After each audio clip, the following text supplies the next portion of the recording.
नमस्कार। मम्मी दादाजी ने बार बार बैड टच किया, इसीलिए मैंने उनकी आंखों में मिर्च स्प्रे। रश्मि, ओ रश्मि, रश्मि, ओ रश्मि। पड़ोसी ताई जी की गुस्से वाली आवाज सुनकर मैं हैरान हो गई, क्योंकि ताई जी को आज तक किसी ने भी गुस्से में नहीं देखा था। वे बहुत ही मृदुभाषी, विनम्र और मोहल्ले में सबसे मिलजुल कर रहने वाली बुजुर्ग महिला थी। उनकी तेज आवाज से मेरे सास ससुर जी, ननंद सभी ड्राइंग रूम में आ गई। आज रविवार होने से पतिदेव ऊपर अपने कमरे में क्रिकेट देख रहे थे।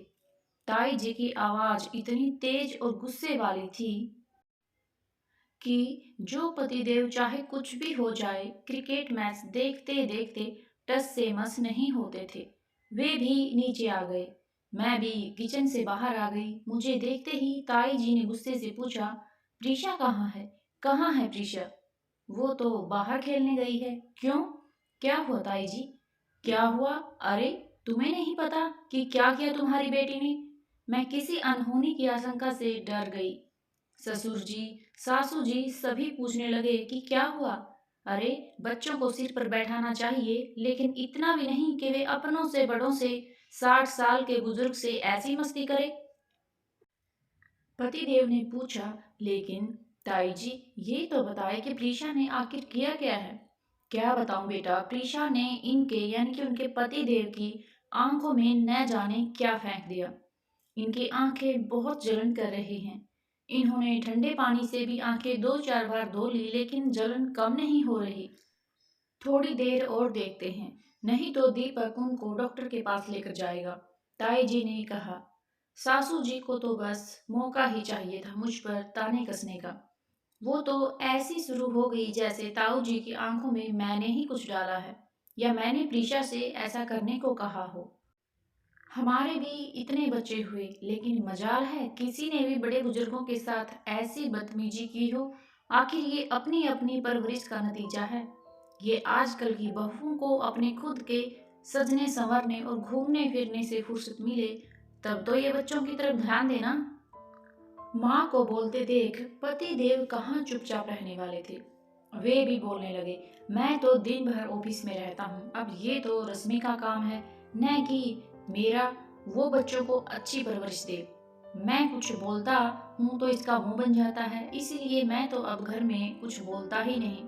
लेकिन इसका ये मतलब तो नहीं है कि रश्मि बच्चों को इतना बिगाड़ दे कि वे पड़ोसियों को परेशान करने लगे। नाम तो मेरा ही खराब होगा ना। ससुर जी ने कहा, आज तक हमारे घर के बच्चों की किसी ने भी शिकायत नहीं की। सासू जी ने कहा, हमारे तो 8-8 बच्चे थे, इनसे सिर्फ 2 बच्चे ही संभाले नहीं जाते। अब बस ये ही दिन देखना बाकी रह गया था। मैं सब चुपचाप गर्दन नीची करके सुन रही थी। और क्या करती, आखिर गलती तो मेरी बेटी ने ही की थी ना। बच्चे जब कोई भी गलती करते हैं तो उसमें बच्चों से ज्यादा कसूरवार माँ को ही ठहराया जाता है। और बच्चे जब अच्छा काम करते हैं तो यह उनके खानदान के खून का असर रहता है। प्रीशा अभी चौथी कक्षा में है। उसने कभी भी किसी के साथ कोई बदतमीजी नहीं की। घर बाहर सभी का वो कहना मानती है। घर के छोटे मोटे कामों में भी हाथ बटाती है। छोटे भाई का ख्याल रखती है। हर साल सिर्फ खुद की कक्षा में ही नहीं बल्कि पूरे स्कूल में अव्वल आती है। स्कूल में विभिन्न प्रतियोगिताओं में, मोहल्ले के गणेशोत्सव में भी हर बार इनाम जीतती है। तब कभी भी घर के लोगों ने प्रीशा की अच्छे से परवरिश करने के लिए मेरी तारीफ नहीं की।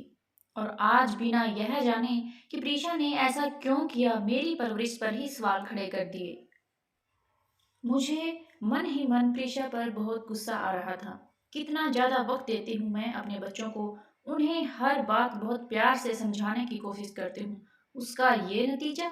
आने दो उसे। आज तक कभी दोनों बच्चों पर हाथ नहीं उठाया मैंने, लेकिन लगता है कि लातों के भूत बातों से नहीं मानेंगे। बस आने दो उसे। इतने में प्रीशा को आते देख ताई जी बोलने लगी, लो आ गई महारानी।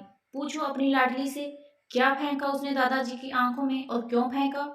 मासूम तो इतनी बन रही है जैसे उसने कुछ किया ही नहीं। प्रीशा के चेहरे से बिल्कुल ऐसा नहीं लग रहा था कि उसने ऐसी कोई गलती की है। वो मेरे पास आकर कहने लगी, मम्मी, कल आपने मुझे समझाया था ना कि गुड टच और बैड टच क्या होता है। दादाजी कई बार मुझे टच करते थे तो मुझे अच्छा नहीं लगता था, लेकिन ऐसे में मैं क्या करूं, मुझे कुछ समझ नहीं आया।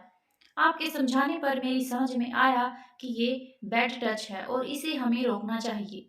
आपने मुझे मिर्च स्प्रे दिया था ना, और कहा था कि यदि कोई तुमको बार बार बैड टच करे, मना करने पर भी नहीं माने, तो यह मिर्च स्प्रे उसकी आंखों में डाल देना। आज तो दादाजी ने मुझे अकेली देखकर जोर से पकड़ ही लिया था, इसीलिए मैंने वो मिर्च स्प्रे दादाजी की आंखों में डाल दिया। तो कैसी लगी आपको आज की कहानी? अगर पसंद आई हो तो प्लीज़ वीडियो को लाइक, शेयर और चैनल को सब्सक्राइब जरूर करें। वीडियो देखने के लिए आप सभी का बहुत बहुत धन्यवाद।